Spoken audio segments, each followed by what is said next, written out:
द्रव पदार्थों के शोधन की विधियां, इसमें आसवन विधि पढ़ेंगे। कौन सी विधि?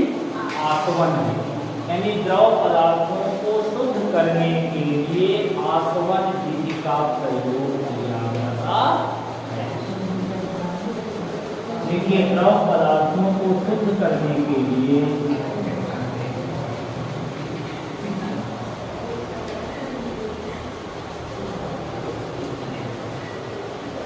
द्रव पदार्थों को शुद्ध करने के लिए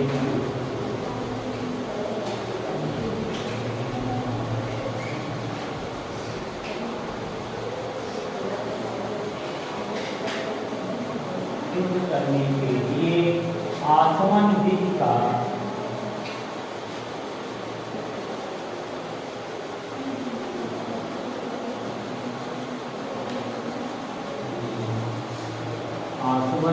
का प्रयोग किया जाता है।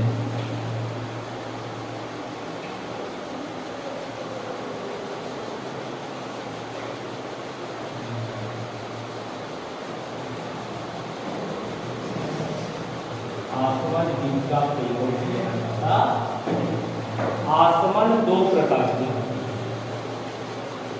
लिखेंगे। आसवन दो प्रकार के होते हैं।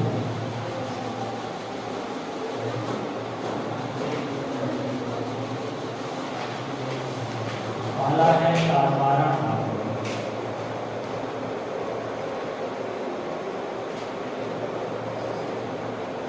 आसवन दो प्रकार की होती है, जिसमें से पहला है साधारण आसवन। अभी तक इसके पहले जो आप लोग पढ़े हैं विलायक विभेदीकरण, ऊर्ध्वपातन और क्रिस्टलीकरण, वो सब किसके लिए हैं? ठोस पदार्थों की शोधन के लिए या शुद्ध करने के लिए। और अब हम लोग पढ़ने जा रहे हैं द्रव पदार्थों की शोधन की विधियां। इसके लिए आसवन विधि का प्रयोग किया जाता है। और आसवन विधि दो प्रकार की है। अच्छा, क्रिस्टलीकरण विधि कितने प्रकार की होती है? दो। कौन कौन? और प्रभाजी। ठीक उसी प्रकार से आसवन भी दो प्रकार का होता है, साधारण आसवन और प्रभाजी। साधारण आसवन और प्रभाजी आसवन। अब सुनिए, साधारण आसवन का प्रयोग कब किया जाता है? वाष्पशील द्रव तथा अवाष्पशील अशुद्धियां युक्त पदार्थों को शुद्ध करने के लिए।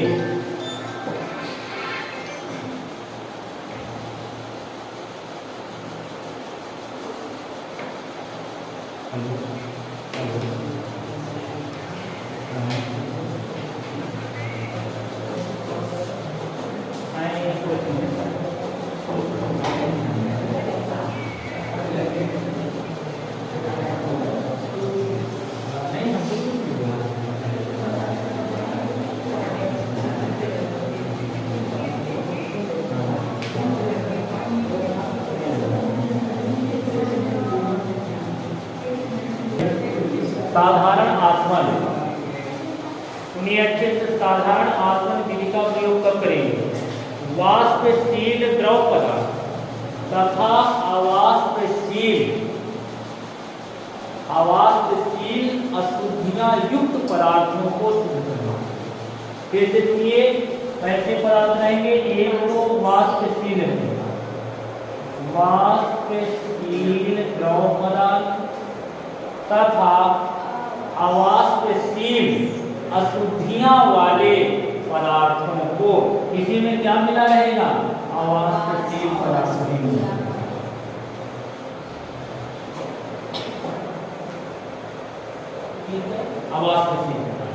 वाष्पशील पदार्थ भी रहेगा और उसी में अवाष्पशील पदार्थ भी मिला रहेगा। अब ये बताओ, ये अशुद्ध है कि नहीं? दोनों को मिला दिया गया तो ये पदार्थ अशुद्ध रहेगा कि नहीं? क्योंकि एक का वाष्प बनेगा और एक का वाष्प नहीं बन रहा है, तो अशुद्धियां है ना। ऐसे पदार्थों को शोधन करने के लिए साधारण आसवन विधि का प्रयोग किया जाता है। अभी और कुछ इसमें है। एक तो इस तरह के पदार्थों को शुद्ध करने के लिए एक कंडीशन और है कि पदार्थों का क्वथनांक में अंतर बहुत ज्यादा होता है। जैसे दो पदार्थ हैं, इनके क्वथनांक में अंतर बहुत ज्यादा हो और वो दोनों पदार्थ आपस में एक दूसरे से मिले हैं तो बताइए अशुद्धियां हैं कि नहीं। ऐसे पदार्थों को शुद्ध करने के लिए साधारण आसवन विधि का प्रयोग किया जाता है। एक तो इस तरह के पदार्थों को, दूसरा पदार्थों के क्वथनांक में अधिक अंतर होने के कारण या अधिक अंतर होने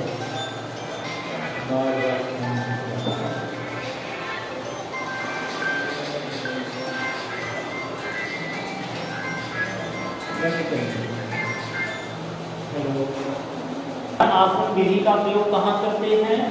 वाष्पशील द्रव तथा अवाष्पशील अशुद्ध वाले पदार्थों को शुद्ध करने में। अवाष्पशील पदार्थ की अशुद्धियां अगर मिली हो, ऐसे पदार्थों को शुद्ध करने के लिए साधारण आसवन विधि का प्रयोग करते हैं। और क्या? दो पदार्थ मिले हैं और उन पदार्थों के क्वथनांक में अधिक अंतर हो, यानी अधिक अंतर वाले पदार्थ, ऐसे पदार्थ जिनके क्वथनांक में अंतर बहुत अधिक होता है, उन पदार्थों को शुद्ध करने के लिए साधारण आसवन विधि का प्रयोग किया जाता है। क्वथनांक में अधिक अंतर वाले क्वथनांक में अधिक अंतर वाले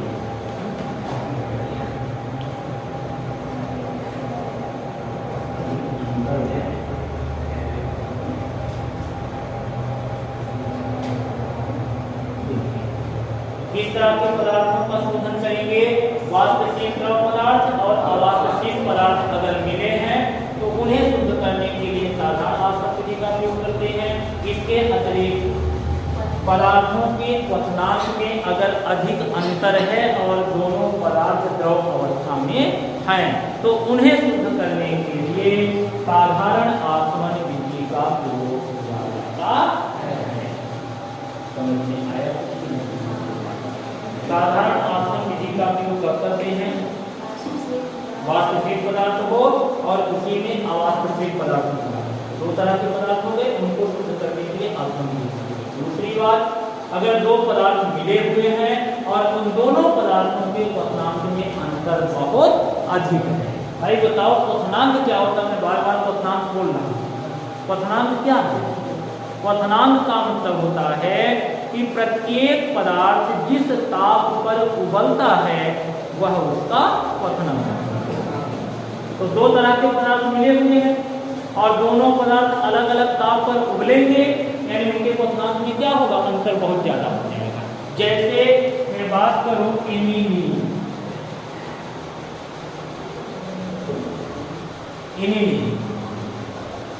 ये द्रव पदार्थ है, इसका क्वथनांक होता है 457 केल्विन, 457 केल्विन। अगर मैं क्लोरोफॉर्म की बात करूं,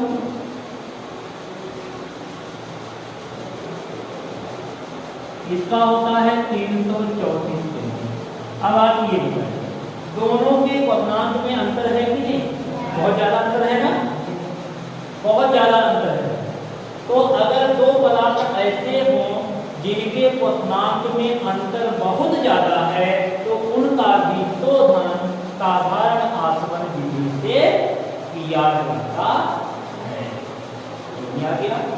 अब इस विधि में करते क्या है, कैसे शुद्ध करते?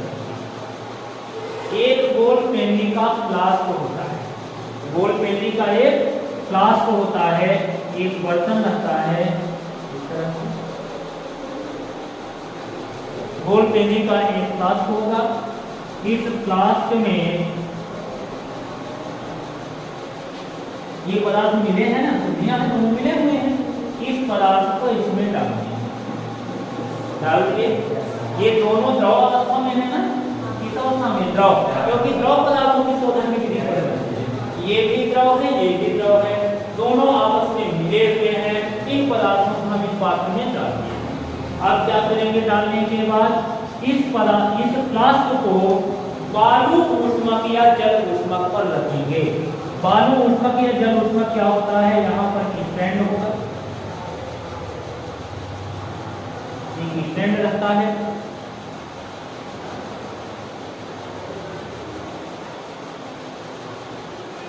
इस तरह से स्टैंड होगा और इस स्टैंड ऐसे रहेगा, स्टैंड के ऊपर आप क्या करेंगे, इस फ्लास्क को रखें।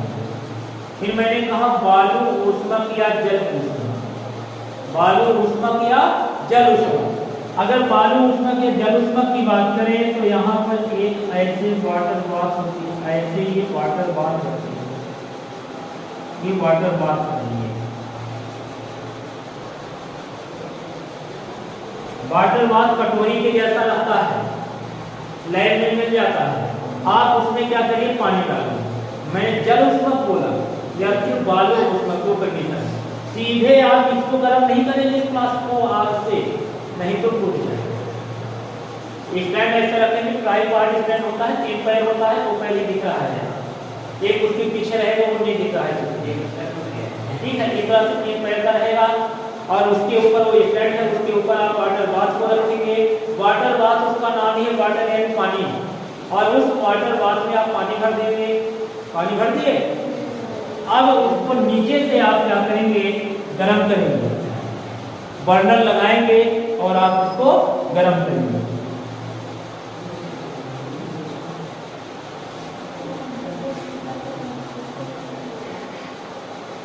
ये बर्नर हो गया, आप गरम करेंगे, ठीक है। ये आप कहाँ रहेगी, जमीन में रहेगी, ये सब स्टैंड कहाँ रहेगी, जमीन में ही तो रखेंगे। तो ऐसे बर्नर को भी जमीन पर लगा देंगे, जैसे गैस सिलेंडर की बर्नर नहीं होती है, आप उसको ऐसे लगा देंगे। लैब में गैस सिलेंडर ही होता है, आप नहीं जलाया जाता। लैब में प्रयोगशाला में गैस सिलेंडर होते हैं, आग नहीं जलाया जाता, लकड़ी से आग जलाया। गैस सिलेंडर की बर्नर हो गई, इसको आप ऐसे रखेंगे। अब आप ये बताओ, जब बर्नर को यहाँ रखेंगे तो कौन गर्म होगा, वाटर बाथ, इसमें आपने पानी भरा है वो ना है अभी, वो गर्म होगा, पानी गर्म होगा, पानी गर्म होगा। अब जब पानी गर्म हो जाएगा तो उस गर्म पानी के ऊपर आप रखेंगे इस प्लास्टिक। अगर आप सीधे आग में रखेंगे तो प्लास्टिक टूट जाएगा। आप क्या करेंगे, पहले पानी को गर्म करेंगे और जब पानी गर्म हो जाएगा तो उस गर्म पानी के ऊपर आप क्या करेंगे, इस प्लास्टिक को रख दिए। अब क्या होगा, आपने रख दिया, इसमें ऐसे नली लगी थी, नली आप लगाएंगे,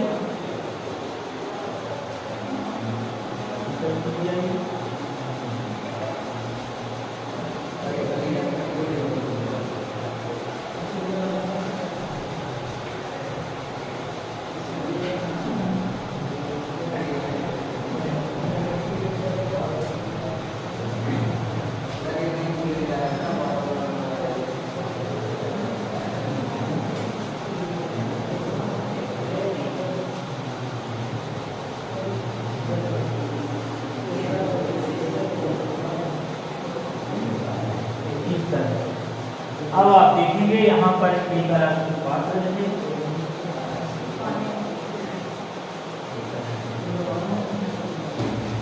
हो गया। अब क्या होगा, ये गिरेगा, यहाँ पर एक स्टैंड लगा देते हैं इस तरह से,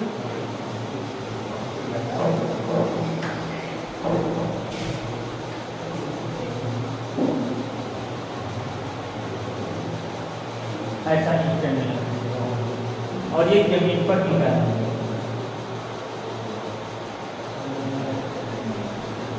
जमीन धीरे धीरे समझाते समझाते ये पूरा चक्कर बना चला।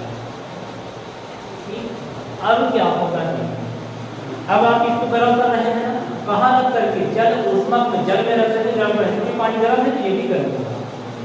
अब क्वथनांक दोनों का अलग अलग है, इसका क्वथनांक ज्यादा है, ज्यादा ताप पर उबलेगा, लेकिन इसका क्वथनांक कम है, कम ताप पर ही उबल जाएगा। ये बताओ, जैसे ही इतना ताप पहुंचेगा और इसमें भरा हुआ क्लोरोफॉर्म क्या होगा, वाष्प बन जाएगा, वाष्प बनेगा और ये वाष्प बन के यहाँ से निकल करके बताइए यहाँ आ गया कि नहीं, क्लोरोफॉर्म यहाँ पहुंच गया, लेकिन एनिलीन तो अभी यहीं रह जाएगा, इसी में रहेगा क्योंकि वो इतने तापमान में उगलेगा, वाष्प बनेगा। 334 पर क्लोरोफॉर्म यहाँ पहुंच जा रहा है, 334 पर, लेकिन ये नहीं जाएगा ना, अभी नहीं। ये कितने पर जाएगा? 457 पर जाएगा। तो ये हमको अलग तो करना था ना, जैसे 334 को भी उतने पर आपको भी कुछ निकलेगा ना ये, लेकिन इसका वाष्प नहीं बनेगा ना, उगलेगा नहीं। क्वथनांक का मतलब कि जितने तापमान वो उगलेगा, अभी वो नहीं उगलेगा, वाया नहीं करेगा, कुछ भी नहीं होगा, कोई परिवर्तन नहीं, क्योंकि ताप में बहुत ज्यादा अंतर है ना। थोड़ा बहुत इसके करीब पहुंचा होता, 400 तक पहुंचा होता तो कुछ करता होगा, लेकिन बहुत अंतर है, इसलिए मैंने कहा कि बहुत अंतर हो तब इस विधि का कम अंतर रहेगा तो विधि का प्रयोग नहीं कर पाएंगे, नहीं तो होगा। जैसे मान लीजिए कि 400 तक अगर इसका होगा और 457 इसका है, तो 400 तक में ये वायर करता तो ये भी तो कुछ करता, तो दोनों ना चला जाता। लेकिन 334 में इस पर कोई प्रभाव नहीं पड़ेगा, जैसे कि तैसे यही पड़ा है, लेकिन ये आपका यहाँ चला जाएगा। अब बताइए दोनों पदार्थ अलग हो गए थे, क्लोरोफॉर्म यहाँ उसको अलग कर लिया और इसमें बचा रहा उसको आप अलग कर लो, या इस गैस को हटा दो ना, गर्म करना बंद कर दो, क्योंकि हमको अलग करना था। क्लोरोफॉर्म यहाँ मिल गया ना, तो इसको अलग कर दो, लेकिन आपका इसी में रह जाएगा, क्लोरोफॉर्म इस पात्र में चला जाएगा। बताइए अलग हो गया, हो गया ना। ऐसे पदार्थों का शोधन करेंगे। एक वाष्पशील है और एक अवाष्पशील है, एक और साधारण है। वाष्पशील इनको अगर आप इसमें डालेंगे, गर्म करेंगे, जिसका वाष्प बनेगा वो निकल के यहाँ जाएगा, और जिसका वाष्प नहीं बनेगा वो यहीं जाएगा। अलग हो गया, तो हो गया नहीं। इस विधि का प्रयोग आप कहाँ करते हैं? इत्र वगैरह के निर्माण में, इत्र सेंट बनाने में साधारण आसवन विधि का प्रयोग किया जाता है। सेंट बनाना, सेंट उसमें बहुत सारी चीजें मिली रहेंगी, आप ऐसा वहां रख देंगे तो कुछ का क्वथनांक कम होगा, कुछ का ज्यादा, जिसका क्वथनांक कम होगा जल्दी अलग हो जाएगा, बाकी आप अलग हो जाएगा, तो सेंट निकल जाएगा। सेंट या इत्र बनाने में साधारण आसवन विधि का प्रयोग कर लिया जाता है।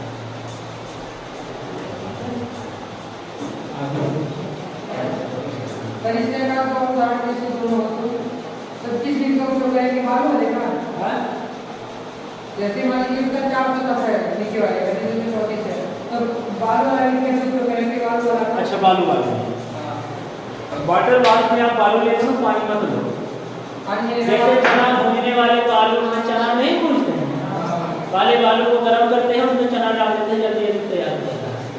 उसी तरह से आप पानी मत लो ना, बालू ले लो, उसमें बालू को गर्म कर दो और फिर गर्म बालू में रख दो, इसको बोलते हैं बालू ऊष्मा। बालू में रखेंगे तो बालू ऊष्मा, और जल में रखेंगे तो जल ऊष्मा। ठीक है, बालू ऊष्मा और जल ऊष्मा।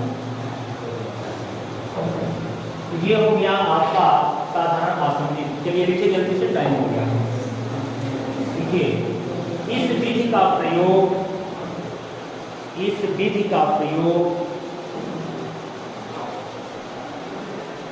ऐसे पदार्थों का शोधन करने में किया जाता है, ऐसे पदार्थों का शोधन करने में किया जाता है जिसमें से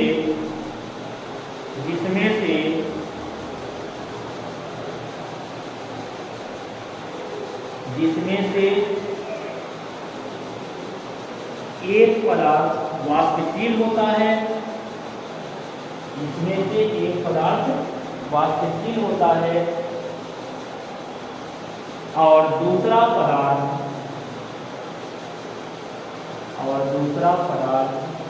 अवाष्पशील रहता है।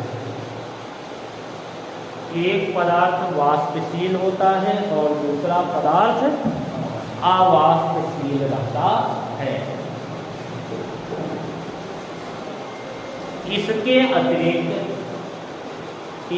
अतिरिक्त क्वथनांक में अधिक अंतर वाले इसके अतिरिक्त क्वथनांक में अधिक अंतर वाले क्वथनांक में अधिक अंतर वाले पदार्थों का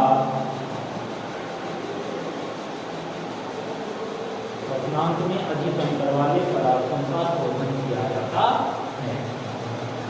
क्वथनांक में अधिक अंतर वाले पदार्थों का शोधन किया जाता है।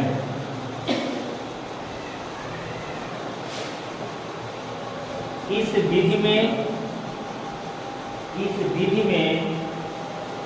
जल्दी टाइम ज़्यादा हो रहा है।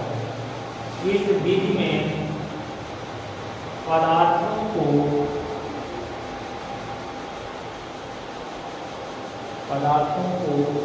फ्लास्क में लेकर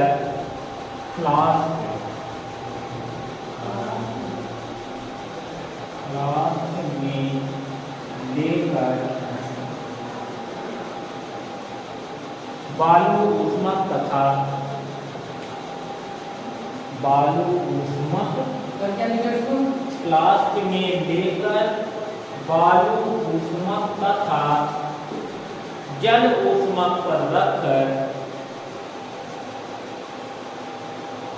बालू ऊष्मक तथा जल ऊष्मक पर रखकर गर्म करते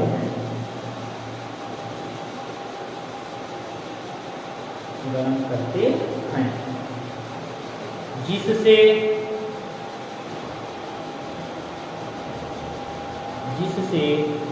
कम क्वथनांक वाला पदार्थ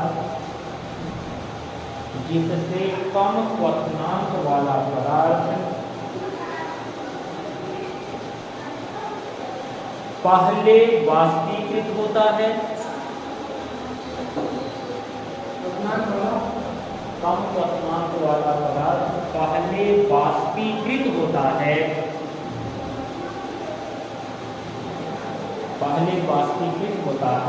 और नली की सहायता से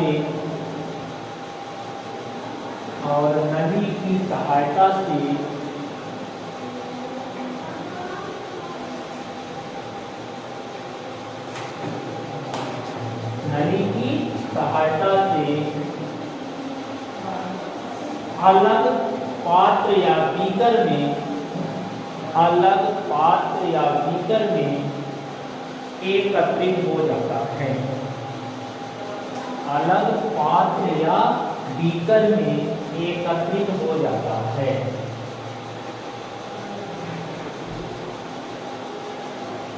इस प्रकार से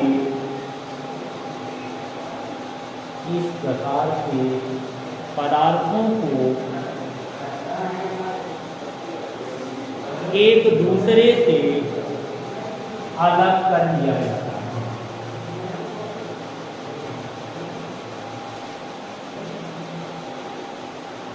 इस प्रकार से पदार्थों को एक दूसरे से अलग कर लिया जाता है। उदाहरण किस पदार्थों का अध्ययन करेंगे? उदाहरण में इत्र का निर्माण।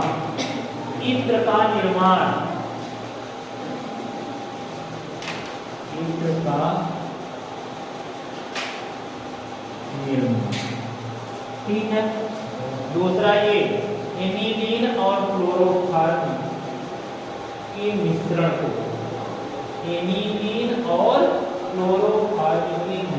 को अलग करना। ये दूसरा उदाहरण है। ऐसे पदार्थों का शोधन कैसे कर लिया जाता है? पहला उदाहरण इत्र का निर्माण करेंगे साधारण आत्म विधि से, और दूसरा है एनिलीन और क्लोरोफॉर्म के मिश्रण को अलग करना। हो गया। इस प्रकार से साधारण आत्म विधि कंप्लीट हो गया।